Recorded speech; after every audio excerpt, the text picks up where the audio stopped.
What is going on, everyone, and welcome back to the channel. I hope you're all doing well. Now, today's video is not one you're going to want to miss. It includes possibly the greatest revenge story that I've seen in the last few weeks. You may think to yourself by looking at the title, well, how is it that insane? It's just a teacher that, has caught their student cheating. No, just wait and see. Have a little bit of patience, and we'll get into it. It's astonishing. It's way better than you could ever imagine. Let's go. Cheating student thought he had me fooled. Fell right into my trap. I am a cancer researcher and a guest professor at a university school of medicine, teaching my specialty, imaging. Besides the usual acquisitions of medical images using MRI, CT, etc., imaging is a lot to do with image processing. Honestly, some days I'm just a glorified programmer or an IT guy. Now, as anyone who has ever programmed anything will tell you, coding is a very personal activity. With enough experience, you can tell who wrote what just by looking at the lines. I'm also in my late 20s and I'm not native to this country, and it's my first year as a guest professor. So some students look at me as this inexperienced, gullible, foreign guy. As part of my module's grading, the students have to submit 2 reports that weigh 10% each of their final grade. These reports are about image processing and they have to code a fair bit. As usual, there are students that make an effort. Some do minimal work, and then some cheat or copy. As I was grading the reports, I noticed a small group of students who found reports from previous years online and literally copy and pasted those reports, changing only their name. It was a facepalm moment because those reports were not even good and had a lot of errors. You see, in order to establish a baseline for my grading, I browsed previous year's reports, so I knew what to expect from the students of this module. Naturally, I graded them all with 0 and kept working my way through grading the reports I had left. Meanwhile, the students casually asked me in the halls how the reports were. Of course, I couldn't comment on that until I released the grades. One time, this dude who'd copied from another report, 98% match on plagiarism checker, asked me when I'll release the grades, and comes along with this story that he worked really hard on his reports, that his exam didn't go so well, and he's hoping that the grade on his reports is enough to get a pass. I mean, submitting another person's work as your own is very wrong, but it was an online submission and impersonal. Right now, he was just lying through his teeth and to my face. I could feel my blood boiling, but I didn't lose my composure, and I decided instead to come up with a plan. I totally get what this teacher is saying, right? It's one thing lying and cheating online, but then backing it up to his face, saying he works really hard on it, that is a step too far. I knew that my exam was the last exam of the semester, and that after that, the students usually go home or on family vacations while they wait for their grades to be posted online. So, I graded the exams and input their grades into my Excel sheets with their report grades. 4 students had 0 due to cheating on their reports, and if I graded their reports with 50% of the max grade, they would barely fail the module, but they would fail nonetheless. So it was on. Now, if you're like me and you're a little bit confused as to what the teacher is doing here, don't worry, it will all become clear in about a minute.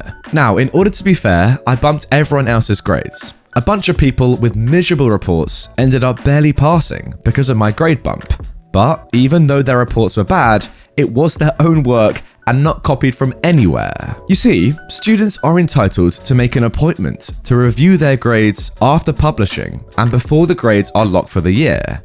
Basically, they sit with me, we go through their exam and reports, and their goal is to convince me to give them extra points in hope that they actually pass the module. I knew that the cheaters would come. After all, they think they fooled me once already, and they still have half the report's points to bargain for. So, I just waited for their emails. Lo and behold, they write to me the same day that the grades go online, saying how hard they've worked on their reports and that they don't understand how they only got 50%, and that they wanted an appointment.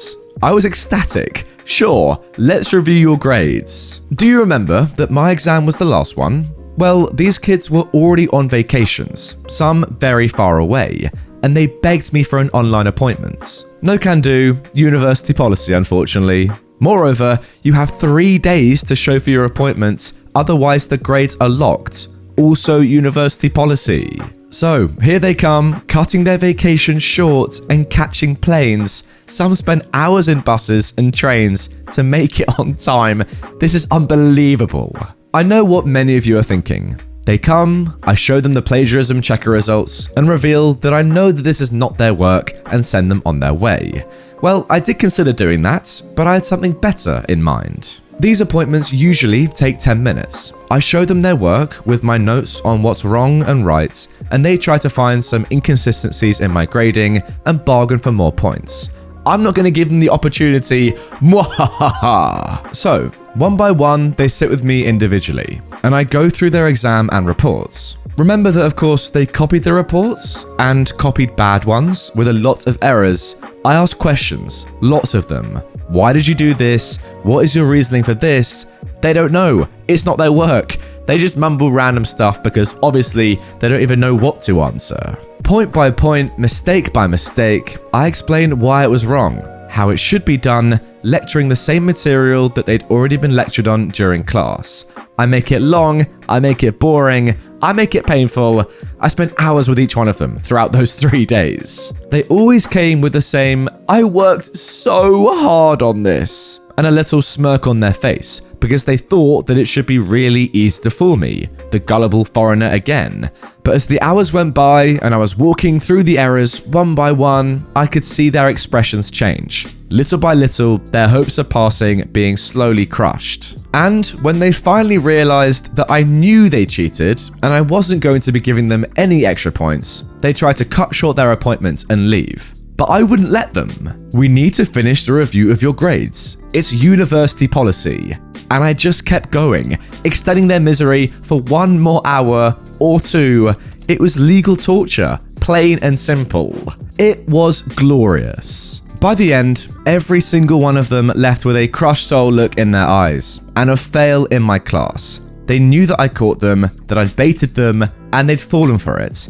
They ruined their vacation and their family vacations, spent money to travel back and forth, wasted precious summertime, got bored to death, and have nothing to show for it. And next year, they will have to repeat the same module with me. I hope you enjoy your summer. See you next year. Honestly, guys, that story was a lot better than I thought it was going to be. About halfway through, I wasn't really sure where we were going to go with it, and I thought this teacher was just going to fail his students for cheating, and that was it, you know, a pretty normal thing. But no, having them have to come back from holiday, fly back from vacation to have you sit through their exam and just, you know, absolutely destroy them. It's incredible. And what's better about it is that they genuinely thought they'd fooled you and they thought they had a chance of getting more marks and passing when they had no chance. And as you say, the more and more that meeting went on with you and the student, the more and more they realized that, yeah, they were screwed. They've been played, absolutely baited. Congratulations. All right then, moving on to our second revenge story of today's episode. Trick me out of my laptop. You'll give me your car. Now look, again guys, you know this story is going to be a classic because look at the number of awards it's been given. That's insane. Here we go. 13 years ago, I was in my late teens, living on my own and really struggling to live financially. One of the few possessions I had was an old laptop. My laptop had stopped working properly, and while I'm fairly proficient in using a computer, I had no idea about fixing them. I did a bit of searching on the internet, but I couldn't get it working, so I asked my stepdad to take a look. He had a quick look and said it was screwed, but he'll take it off my hands if I don't want it. So I said, sure. You know what, if it's broken, then okay, it's no good to me. But 10 minutes later, I walk back into the room and he's using it. I asked if he fixed it and he says, yeah, thanks for the laptop. I mean, I was obviously fuming. My mum, though, said she wasn't getting involved, and my stepdad's only response was that he did a quick internet search to find the fix, and I could have done the same. But that wasn't important. I was broke, and he'd taken one of my only possessions, even though he had a PC and a laptop already. A few months later, I was visiting my mum and stepdad when I had an idea. While I am useless with computers, I'm a very competent mechanic, specifically with Audis, and my stepdad had a 2001 Audi A3. Before coming in the house, I went under his car and unplugged the oil level sensor and a vac line for the turbo. Later on that day, he went to go to the shop or something, but when he started the car, it threw up oil warning lights on the dash and wouldn't boost. So he turned it off and had a look of concern on his face. I went out to ask him what's up, and he said that something had gone majorly wrong. He said something along the lines of catastrophic turbo failure or engine failure. He'd already spent quite a bit on repairs and didn't want to spend any more money on it. So he spoke to my mum about just cutting his losses and scrapping it. Oh, okay, I see where this is going and I love it. Oh my word, that's why it's got all the awards. All right, good. I asked how much it was worth at the scrapyard and he said £100. So I ever so graciously offer 120 to take it off his hands and maybe part it out, which he accepts. He signed over the logbook, the title, and wrote me a receipt of purchase and handed the keys over. I walked outside, lifted the bonnet, pretended to look at my phone for a minute, went under the car and plugged the vac line and oil sensor back in, fired it straight up and drove around the block. When I got back, I gave him the thumbs up and said it's all fine now. Oh, honestly, these two stories, man, they're up there for me. What? That is insane again. His mouth was wide open and he was mega annoyed. And my reply was, you could have found the solution too with a quick internet search. He tried arguing that it wasn't fair, and if it's working, then I can't just take his car, but I just said he didn't have a problem tricking me out of my laptop and that he's already signed the car over to me, so tough luck. My mum kinda laughed and said she's not getting involved and that it was his own fault. I still have the car to this day and it's practically in showroom condition and runs sweet. And guys, OP has actually even posted a little photo of the car, and you know what? That's a pretty decent little banger, if you ask me. Not some little trashed old rundown car. That's a solid car, definitely worth more than £120, that's for sure. Oh, love it. Just another incredible story. So good. Now, honestly, guys, get down in the comments right now and rate these two stories out of 10, because for me, they're both up there. Do you know what's amazing about them is that they don't have to be malicious. They're not nuclear. Nobody got, physically hurt in these stories, but there was just so much emotional pain and aggravation put on people that, needed some justice. The kids in the first story, brilliant. Taking them home from holiday, all that money spent on flights, incredible. Ruining their vacations. And then in this story, more of the same. Just pretty much stealing your dad's car, but legally. In the same way that he took your laptop of you when he knew what he was doing, you knew what you were doing, and it's just brilliant karma. It's so good, and I love it. I love it so much. Anyway, guys, that is going to do it for this one. I thoroughly enjoyed these two stories. Let me know if you did as well. And drop a like if you want to see more top quality revenge stories like this in the future. Honestly, I know I do a decent amount of revenge videos, but with stories like these, can you really complain? I can't. If you want more from me right away, check out a playlist of all my revenge videos right there for more stories like this one. Subscribe if you're new, and I'll see you all tomorrow with another absolute banger.